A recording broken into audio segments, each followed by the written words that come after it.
and secondly, possibility of a larger Cummins diesel engine. So I will be honest with you, we got to be really careful about future product and what we can talk about. We will be more open with you guys than we would with the press or someone off the street. We have a little treat for you to look at when you get down to Columbus. We have a concept truck, which concepts sometimes become reality. That is a 5500 pickup. We call it the long hauler, and we took a 84 cab to axle measurement 5500 cab chassis, and we put a mega cab body on it instead of a crew cab, and we put an 8-foot box, and then filled the difference with an extra fuel tank. So it's a beautiful truck, in my opinion, and we got it down there. We thought of any group out there, you guys would be most interested in seeing it. It's, at this point, not production intent, but it's certainly a possibility. So it's out on tour now to gain consumer feedback. As far as the Cummins engine goes, right now, we don't have any plans on changing the displacement where we are.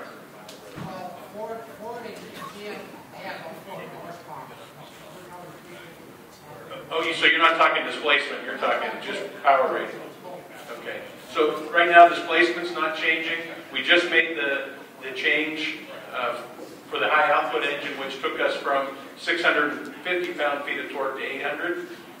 Did not change the horsepower. Essentially what we did there is we opened up the top end of the torque curve. Now we had, on the Ram side of the business, we had to change some other components to deal with that extra torque. The engine was always capable of it. So it was really a calibration change from the Cummins side of the house. So there's good news in there and bad news. The bad news is we didn't change the horsepower. It stayed at 350. The good news is we also didn't hurt your fuel economy in the high output mode. If you're not using the 800 pound-feet, if you're just using the 650, then your fuel economy, fuel consumption is the same as our 650 torque motor.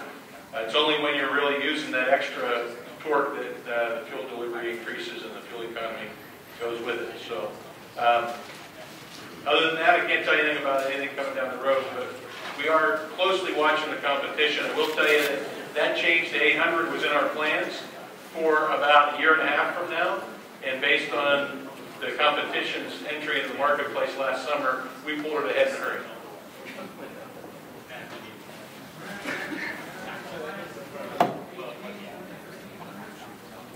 So this is the perennial question, what about a diesel in a light-duty truck? Jason, are you ready for that if we pull the trigger? It's something we're looking at. I will tell you, every manufacturer out there is looking at alternative powertrains. In today's fuel economy, fuel price, and environmental consciousness world, everyone's looking at, should we go hybrid, should we go electric? None of those things make sense in a pickup truck because a pickup truck first has to be capable before it can do anything else. So if your truck wouldn't do what you wanted it to do, you wouldn't buy it. So there's no point in having a hybrid pickup that won't deliver on your needs. So first and foremost with Ram is always capability.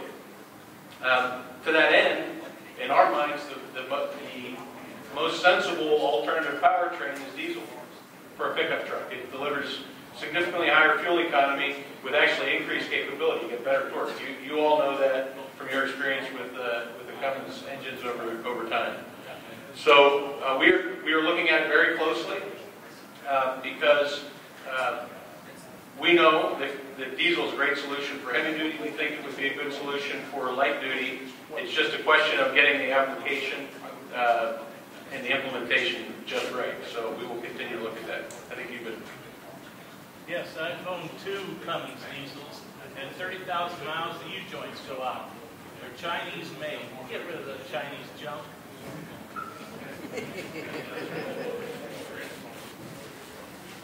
Okay. So is that front axle U-joints you're talking about? Well, the one I've got a 2010 that just went out, chassis cab, and they replaced all 3, 2-wheel drive. Okay. So they didn't say exactly which one went out. They just replaced all 3 of them under warranty. But just the hassle of it? Sure, absolutely. You know, the policy at the plant here is 0, and we buy into that as well. So we'll take that back and look at it. I will tell you that it's a world economy. We don't specifically go to China looking for parts, but whenever we are bidding new parts out there, we look all around the world. And every manufacturer does that today. It's a fact of where we are. But we absolutely are looking for high quality components. So when we see failures like that, we need to make a change. So we will take that back. Thanks.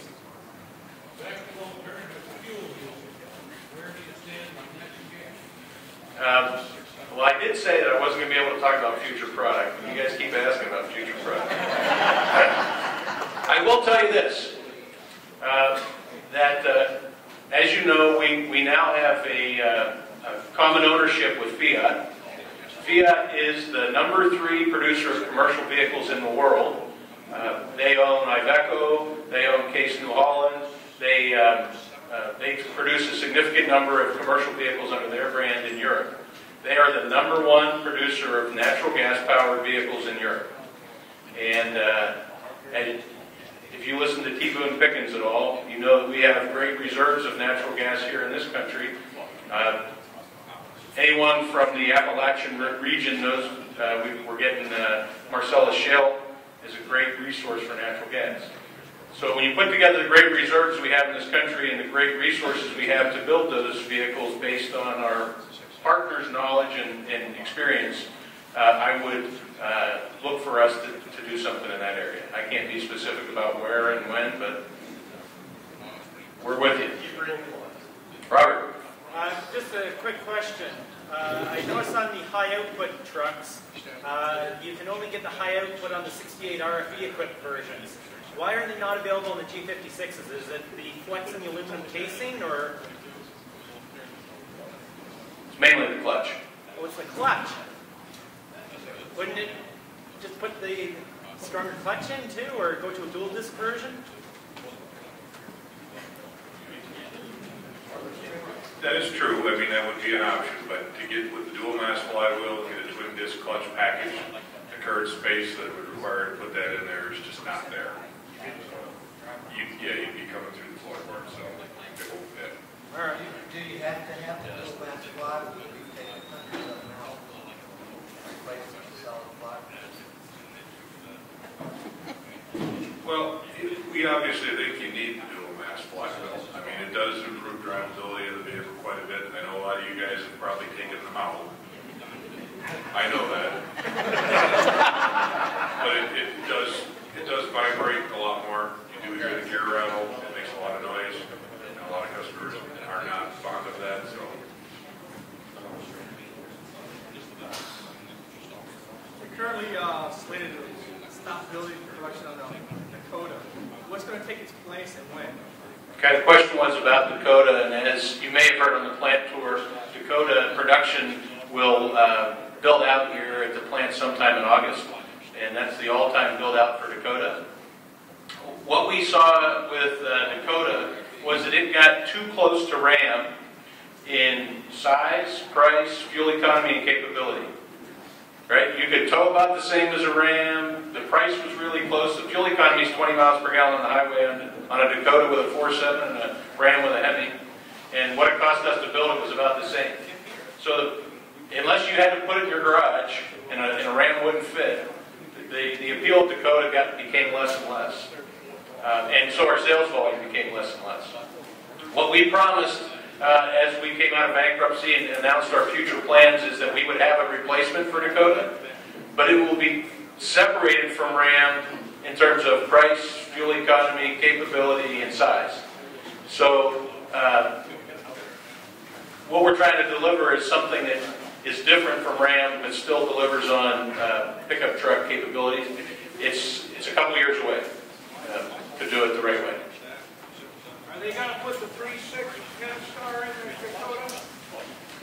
We will never put the 3.6 in a Dakota because Dakota ends in 2 months from now. We are looking at plans about bringing it into Ram. It's obviously worked out out very well in Grand Cherokee. It's been received very well by the industry. It was picked as a great engine by Ward's Automotive. Interestingly enough, Grand Cherokee and Ram are about the same in terms of vehicle mass.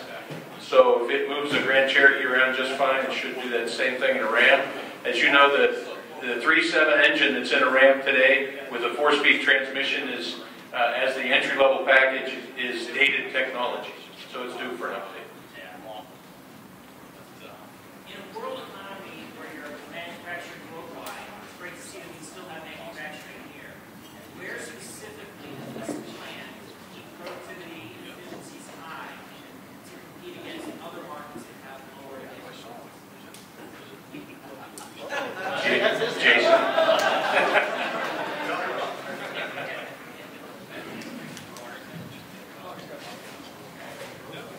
So I'm glad I was standing way over there because that gave me enough time to think about your question a little bit. So I guess the best way to answer it is this plant or Chrysler Group Manufacturing, right? So Chrysler Group Manufacturing, if you look from a global standpoint, we're extremely competitive, right? So if you look at the Harbor Report, which is something we used to participate in and now has been folded into more of a global report, which includes not only the U.S. market, but European markets and countries as well. You can see exactly where we stand from a Chrysler Fiat Group Manufacturing.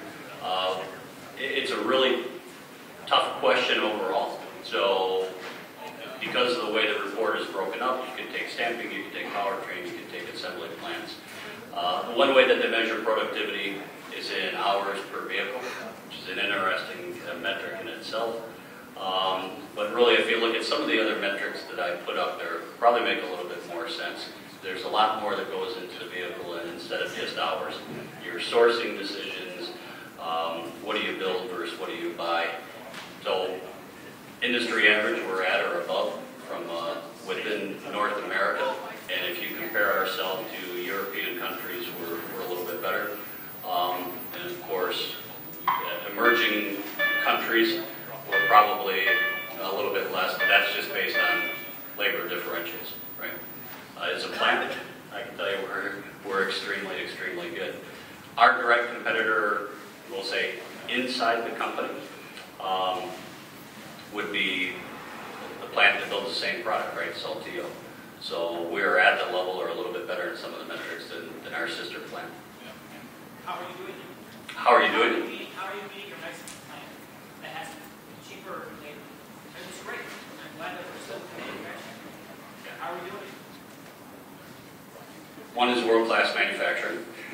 So I can take you through that, the audit scores and our implementation.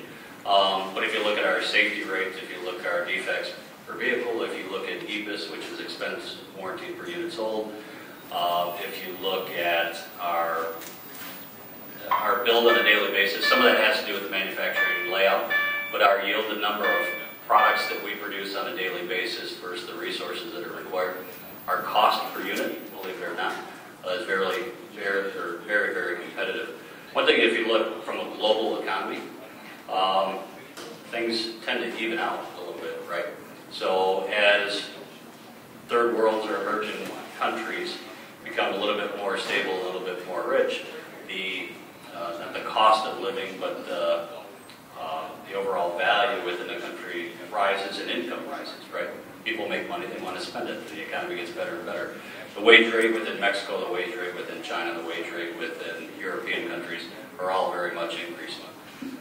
So if you take that and then you take what's happening in our country, wage rate recently has been, through fully fringed benefits and all the other great things you read about in the paper, has been coming down and normalizing. So the two, between ourselves, between the transplants, between Mexico markets and European markets are all really stabilizing around the same cost basis from a labor standpoint. That's one element of productivity. And the other one is, how much resources do you need? How many people, how many robots? Is it a manual operation or is it more automated? Without getting into plant-to-plant comparison, I can tell you one interesting thing to Google is